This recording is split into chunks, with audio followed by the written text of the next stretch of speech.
Hello and welcome to the European VC, your podcast for insights into the European VC industry. Broadcasting from Portugal, I am David and I am joined by Andreas, tuning in from Denmark. If you're a regular listener of EUVC, you already know that we're doing a two-part episode with William McQuillan, founding partner of Frontline Ventures. In our previous episode, we got to know a bit about William and discussed Frontline's investment thesis and how they support founders entering the US. If you haven't heard our previous episode, I strongly recommend you go back and listen to it before this one. That's right, David. And for the second part of this episode, we're going to focus on firm building, specifically how William built Frontline and took it from an Irish-focused firm to a firm that's globally ambitious, investing in B2B companies on both sides of the Atlantic. Andreas, before you go there, you know that while I'd love to just dive into that discussion, I still want to make sure we kick it off as usual. So getting to know a little bit more about the personal side of William. And we're actually in luck because William, I dare to say, seems to be an endless source of fun. I hope you don't get me wrong, William, with that. Welcome back to the EUVC, and I'll kick it off with two words and leave it completely up to you. And the words are odd costumes. Thank you very much for having me back, guys. I think you just are asking me back again so you can ask me about the odd costumes. I'm not sure if the rest of the content is going to be necessary, but for anyone who's listening, you know, we did a prep call and I mentioned to the two guys that I love to dress up and I love to make my own costumes. And I think that they thoroughly enjoyed me sending some of the images of what I've dressed up at. But I have always, since I've been a teenager, loved dressing up and loved doing costumes. And I love to make my own costumes. If you were listening to the last podcast, you realize I also really like to challenge myself. And I like the idea that I don't think I'm naturally that creative a person, but I like setting myself a challenge of how would I dress up as this? And then I try and think of particularly obscure things to dress up as. And I think the guys are probably going to share an example or two on social media. But I mean, I've dressed up as a porta potty or a portaloo where it's like literally the full thing around me. I mean, it was heavy enough to carry around in what I built. I've dressed up as Miley Cyrus, on the wrecking ball. And that had the full wrecking ball with it. I've dressed up as a giant mouse caught in a giant mouse trap. I've dressed up as Van Gogh painting with the full painting and frame and everything around me. I really enjoy making costumes, and it's something that has nothing to do with venture capital whatsoever, but it's definitely something that I enjoy doing. And any of my friends who follow me on social media probably are well aware of it at this point. Yeah, once you had said this the first time we talked, I hurried into your LinkedIn and try and see if I could find it. I couldn't. So, of course, this is on Instagram, guys. We'll put the link in there and you'll find William from the personal side on his Instagram profile. Although, it's funny, I think I did actually share when I dressed up as the porta potty. I think that did get shared on LinkedIn by not just me, but by the Frontline. The team were even proud of that one. So, all right, and it is a sight to remember. So I understand why they did that. Now, William, let's begin our chat on firm building, and I want to start right at the beginning, the raising of the fund. When we first met, you shared with us a pretty good overview of how you see the funding environment in Europe compared to the US. I'd love for you just to recap that overview because I really thought it insightful. Yeah, and I think what we talked about was when we started Frontline, I was really blown away by actually how difficult it was to raise a fund. Obviously it's difficult to raise money as an entrepreneur, but it's really painful and difficult. The one good thing most entrepreneurs in Europe should kind of sleep happy about is that, the average time to raise a first fund in Europe is close to 2 years. So, a lot of entrepreneurs will complain about how it's a pain to raise money from VCs and how VCs take ages. But, when you're dealing with pension funds, banks, sovereign wealth funds, government pools of capital, sometimes even family offices, although usually a little bit quicker, it literally takes years to raise money. So that's the first thing that really surprised me. But the second thing was that when I started to look at the composition of the funding in Europe compared to the US, I realized that there was some huge gaps. So if you look in the US, and these numbers are rough, but I've seen some reports that kind of would say that they're right. Roughly about somewhere between 15 and 20% of the capital comes from university endowments, and they're a huge part of what invests in venture capital in the US. They don't really exist in Europe. There are a number of universities that have endowments, but they're usually endowments that are largely real estate based and not liquid capital based. So they actually have very little capital to invest. So again, there are probably less than a handful in Europe that are thinking about investing in VCs. And that's suddenly, 15 to 20% of the capital that's available for VCs in Europe suddenly doesn't exist in Europe, right? Then you look at like pension funds. And so pension funds account for another about 20% of the venture capital pool of capital in the US. And pension funds, by their very nature, rightfully so, they are very risk-averse investors, right? They're managing people's pensions. They need to take risk. And venture capital is usually one of their riskiest asset classes. And so they'll usually only be putting between 1% and 2% of their entire portfolio into venture capital. And pension funds are also normally enormous. And so they can't write a 5 million check most of the time. They need to be writing usually minimum 20 million checks into funds. And the problem is attached to that is that they also don't want to be more than 10% of your fund a lot of the time. And so that effectively means if you kind of do the reverse maths on that, you need to be raising a 200 million fund. And that's fine if you're like a Series B fund or a growth fund. But if you're a pre-seed or a seed-focused fund in Europe, then that suddenly means that pension funds are almost not a path for you to raise capital for. And then, so that's now we're at close to 40% of the capital that's available for VCs in the US is suddenly now not really available for seed managers in Europe. And then, then you look at like family offices and you think, okay, so family offices are a huge part of venture capital in the US. They're also a big part of venture capital in Europe. But most family offices you meet in the US are 2 degrees away from where the money is made. So that means that if I'm meeting you, David and Andreas, and you guys are a family office, it usually means you made the money, your parents made the money, or your grandparents made the money in the US. And what that basically means is that you grew up hearing from your grandparents about what it was like to build something, create something, build wealth, create wealth. And so you still are very conscious about building and creating wealth. In Europe, most family offices that I meet are 7 to 10 degrees away from where the money is made. And the problem is that their generations don't remember what it was like to build anything. And so most of them, of course, there are exceptions to this, and these are generalizations, but most of the family offices that are like that, they tend to have a very different investment strategy.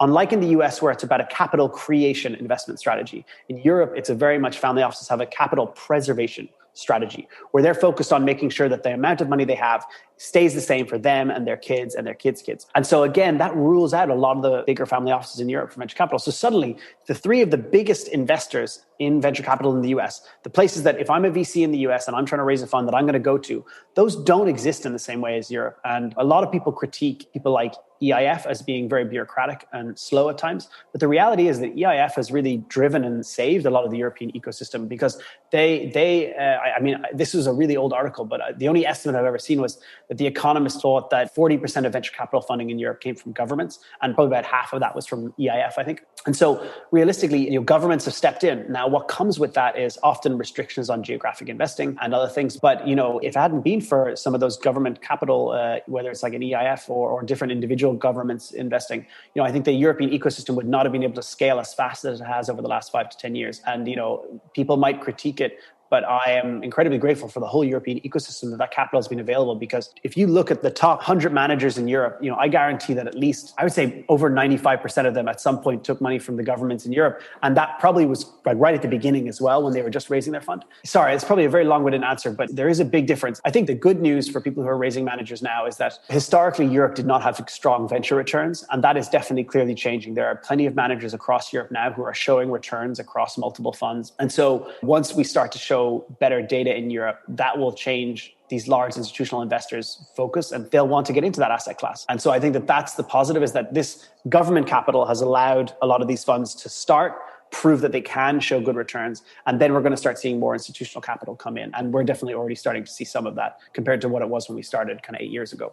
You kind of just guided us through your pains of realizing the differences between US and the European ecosystems, so the investing ecosystems, so the LP base.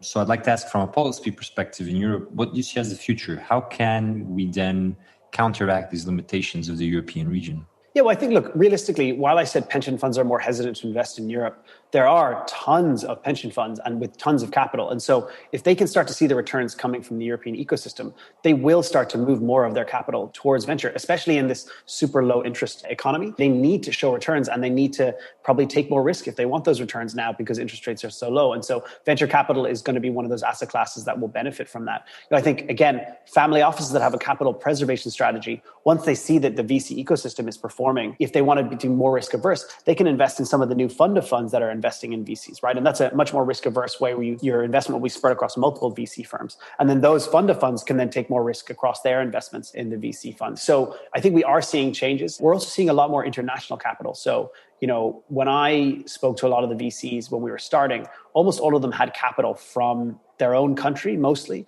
and some from other parts of Europe, maybe.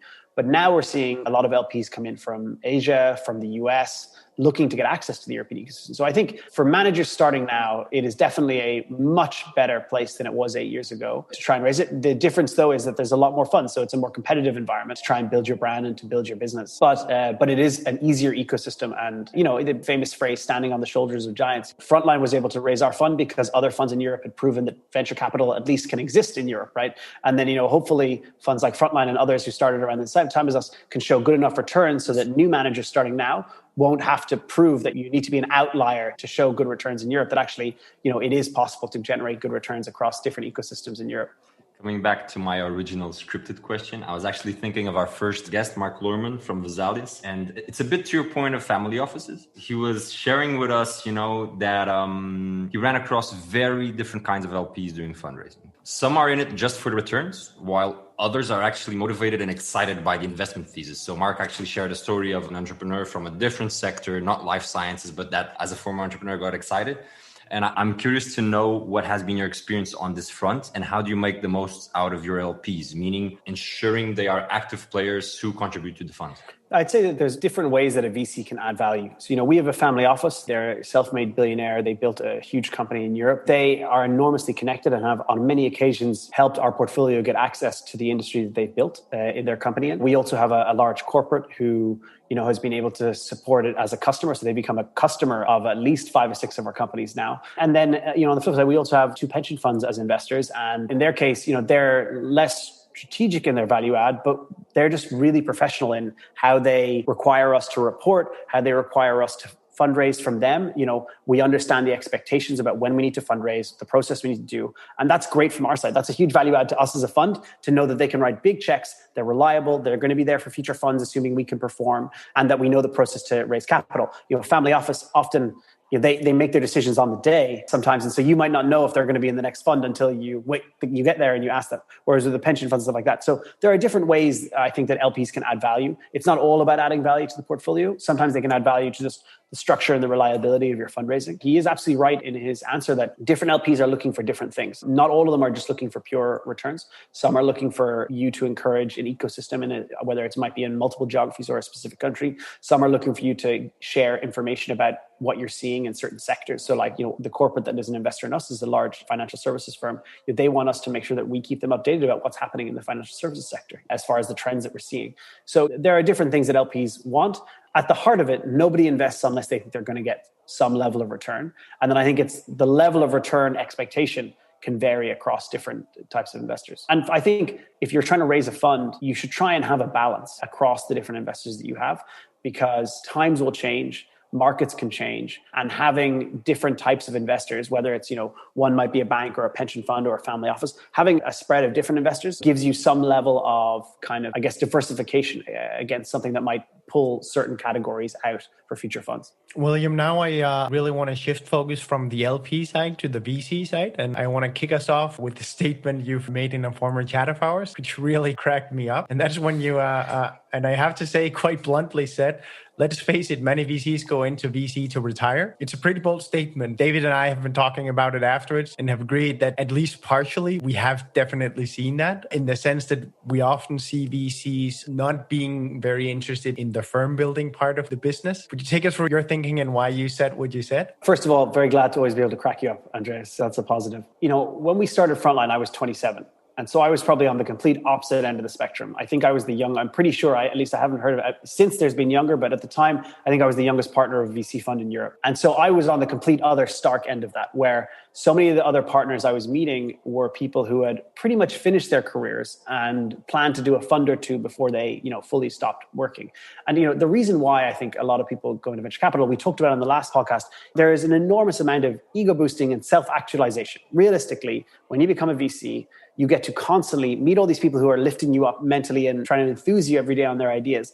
On the other side, it's incredibly intellectually stimulating. In the last probably month and a half, I've seen everything from, back-end software to satellites to different modes of the future of e-commerce to, drones and IoT and blockchain-based companies. It's incredibly stimulating to constantly be meeting all these new ideas and hearing about them and learning about them. And so even last night, I saw a friend was sharing a company that is making lab-grown foie gras, right? Now, probably not something for me, but realistically, again, it's super interesting to learn about all these new technologies. And so if you've been working in a career for a long time, it's actually, when you think about Maslow's hierarchy of needs, VC really dings the top of that pyramid. And so that's why I think a lot of people go into VC to retire, because you can give smaller amounts of time. You can work 9 to 5 if you want. Again, I want to build a company, so I want to work a lot more than that. But you can work 9 to 5. It's full of people who want to meet with you and boost your ego, and it's very intellectually stimulating. So that's why I think a lot of people go into it to retire. I think the industry has gotten a lot better. When we started, it felt like almost all VCs were like that. But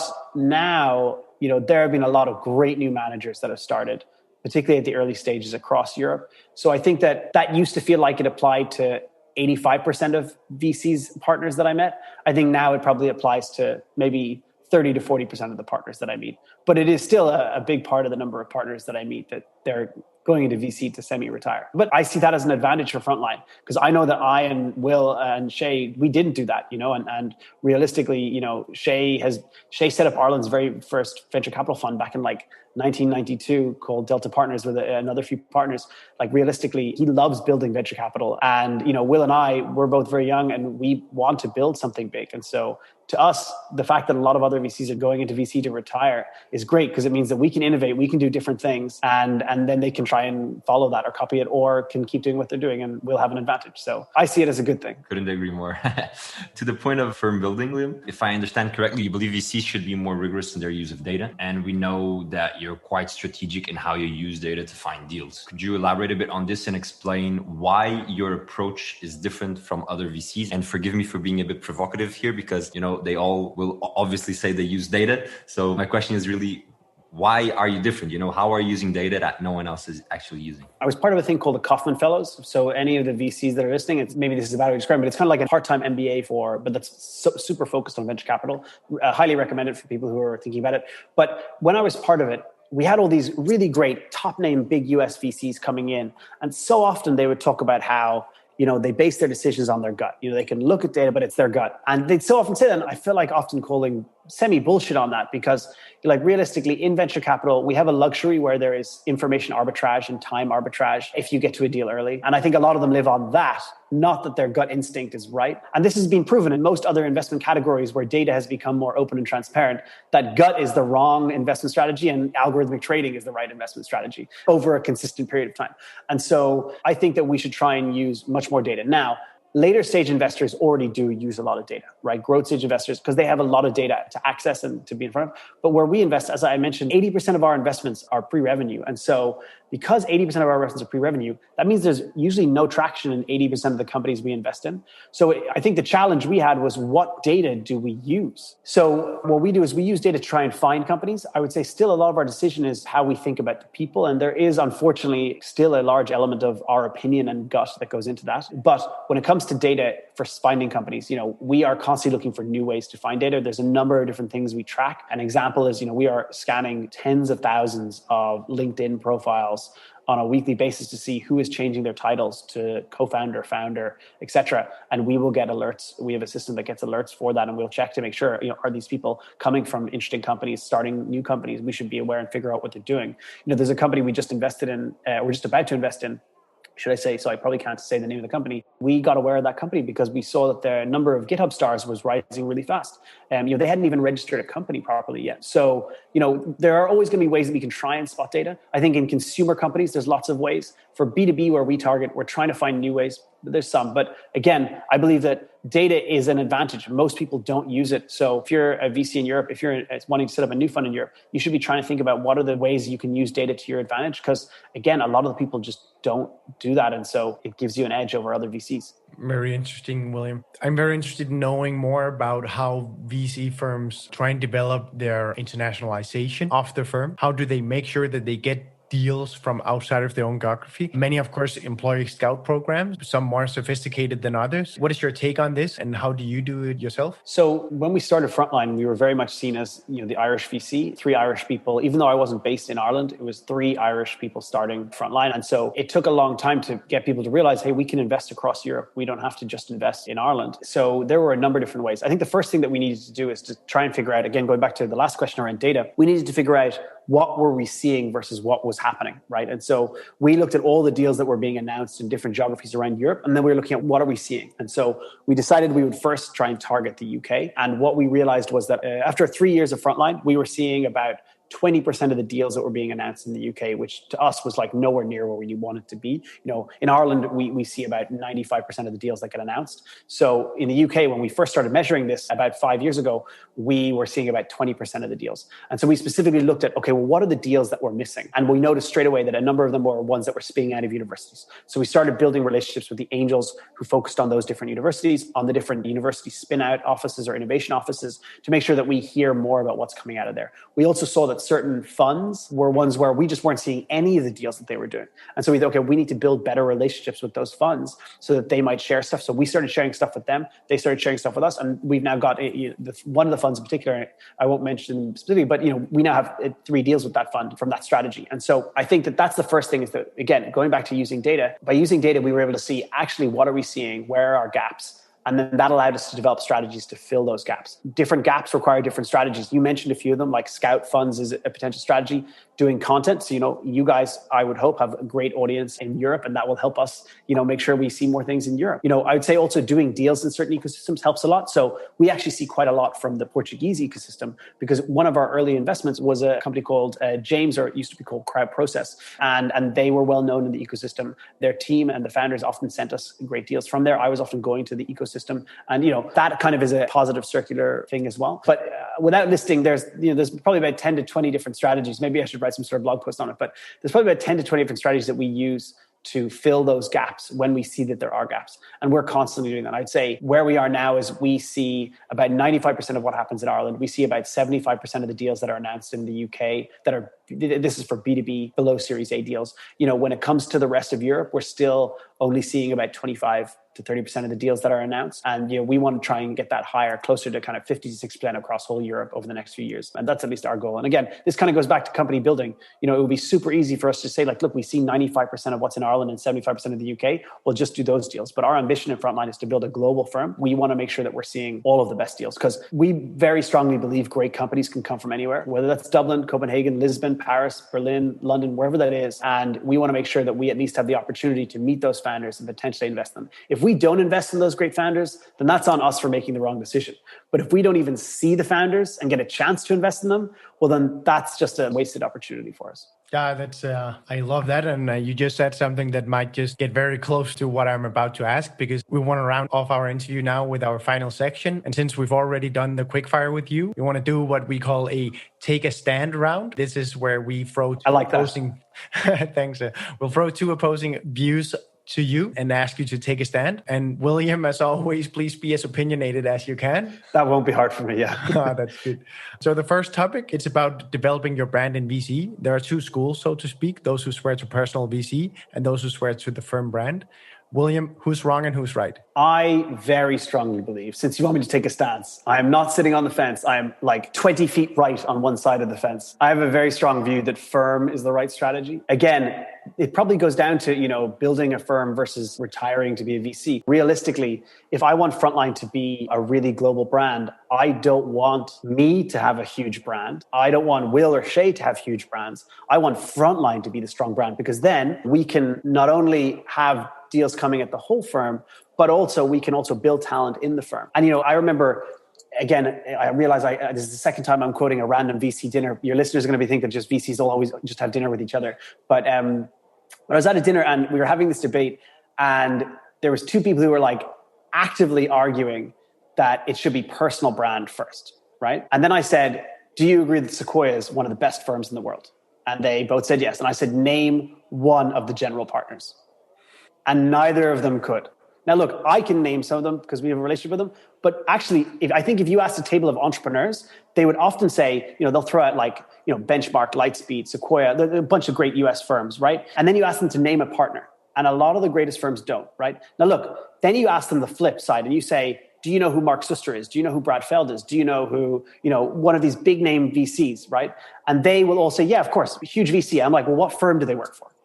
And then a lot of the time they don't know. And so to me, I'm a huge believer of firm brand over personal brand, because I want to build longevity into Frontline. And I think that if you want to build a VC that's around you and that's all about you and that ends when you decide to stop being a VC, then fine, build it around your personal brand. But if you want to build a VC that has longevity, then, you need to focus on the firm. And I hence why, for me, that is not on the fence. I'm very strongly over on one side. Yeah, and I'm sure you're going to be on my follow-up question because it's very closely linked. And that's, of course, some VCs believe that partners have to be hired in. You can't build people up from associate or another inferior position. What's your take on this? Who's wrong and who's right? I just, again, I have a very strong opinion. I definitely think you can build partners from the ground up. Realistically, I don't think VC is an incredibly hard job to do. I think that experience helps, right? So if you've built a company, that absolutely helps in being able to add value. But in particular, the thing it adds most value for is around the empathy that you have towards the founders and understanding what they're going through. Realistically, we very strongly believe that you can build that talent internally. We plan to do it. Effectively, when I started when I was 27 with Will and Shay, although my title was partner, I was only a few years out of college, and I had the luxury of having people who treated me like an equal, but also were mentors. And I learned an enormous amount from them to be able to be a VC. So to me, I think I'm a good VC. And so I believe that you can build up VCs. And I've seen many successful VC firms in Europe and the US build people from very junior levels right up to general partner level. So I strongly believe that. And I have some good friends who are VCs who believe the opposite. And I have often debates, and I've never been convinced by them that they're showing me any reason why I should switch that view.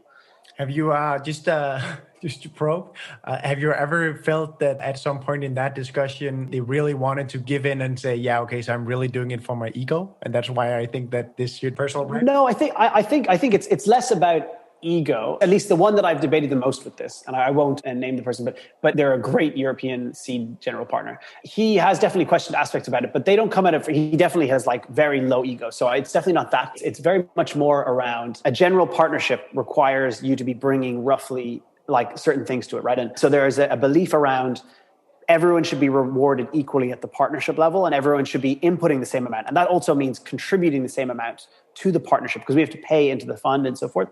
And so some people feel that it creates bad dynamics in a partnership where one person has way more than other people. And I don't necessarily have that view. I have the view that you can have a partnership where there are different levels of reward and different levels of ownership, as long as people are bought into the kind of the mission of the partnership. And also that the partnership is structured so that as people retire or move on, that there is space made for the people who are moving up in it. But a lot of people believe a partnership should always be an equal partnership. And that's more of like a philosophical view on how a partnership should be run, I think, where I differ to that person in this case. William, I'm going to sidetrack this again and add the third question to the Take a Stand section. And it connects to your point about empathy. Unfortunately, I cannot name this VC because this wasn't an interview nor a public forum, but someone I respect in the early stage, Deep Tech Southern European Fund, is a very strong believer that as a VC, your customer is the LP. And you, in the first part of this interview, you boldly stated our customer is the entrepreneur.